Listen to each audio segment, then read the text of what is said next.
Hello everyone, it's David Taylor at Web Media with this week's online marketing secret, and this week I'm providing you with a little test for your own website. I've been thinking about user experience and I've come up with 3 tests that I think could be useful to you. So the 3 tests of your website content. Number 1, does your website convey your authority, relevance and trust? This is very important when people arrive on your site. If it doesn't look professional and look immediately give the idea that you are an authority in your industrial area or in your field, that the content on the page they've landed on is highly relevant to what they were looking for, and that you're a trustworthy source, then they are going to leave your site almost immediately. So when you build a website, this is one of the issues that you need to convey very quickly when somebody lands on it for the first time.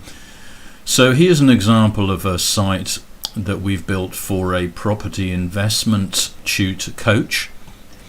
And one of the first things that we do is that we create an opening statement right here that says that this lady, Susan Alexander, is highly authoritative and an expert in her field. So we put that in a very simple statement to convey to the first time visitor to this site relevance, authority and trust. And then once as a consumer you're convinced of those, at least at level 1, you're prepared to scroll down and invest a little more of your time in some of the other content that's available here. So going back to item 2, does your website solve your target audience problems? Now, if you haven't defined your target audience, I'd really encourage you to do that. What I mean by that is, what does your ideal customer look like? If you look across all of the customers that you've had in your business, they probably have common features, and that's what defines them as the target audience. And once you identify the audience, the next thing you need to do is to understand their problems. And this is not something you do once, this is something you do constantly. So let's go back to this website that we've created. And we have created a section here across the top, a navigation menu. And you can see that one of the sources here is free resources. Then there's tutorial store, a store, training workshops, coaching, and so on.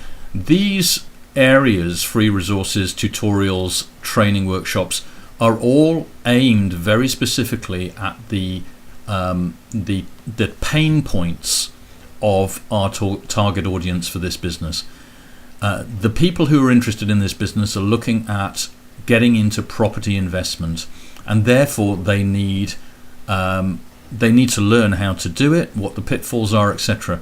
So these free resources, these tutorials and these training workshops are very much aimed at the need of our target audience. So that's something that you need to check whether your website does the same thing. And thirdly, I would say, in basic terms, one of the must-dos is, does your website provide the means for developing a relationship? There's no point in just allowing people to come to your website and then disappear, and that's the last you hear of them. You need to create a means or several means of developing the relationship with them. Now, one way is down here to ask them to join your mailing list by putting their email address in this box, and that is a very simple, what's called call to action. But these other factors, like go to training workshops and go to tutorial store, these are also means of helping the visitors to your website to engage with you more and to start building a relationship with you. And that's really what you want to do here, because the fact is that people, when they first come across your business online, a lot of them won't buy straight away. There's a statistic that says you need to touch a consumer 7 times before they'll actually buy from you, and those 7 times are all about building the relationship. So you've got to have means on your website to capture and then build a relationship with these people. So there you are, 3 very quick items about how to test your website content.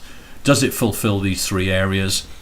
Have a look at your own site, test these 3 items against it, and if one or more of them isn't as good as it should be, then it's time to start thinking about the strategic development of your online content. That's it for this week. We'll see you next time for another online marketing secret. Until then, thanks for watching, and we'll see you soon. Bye bye.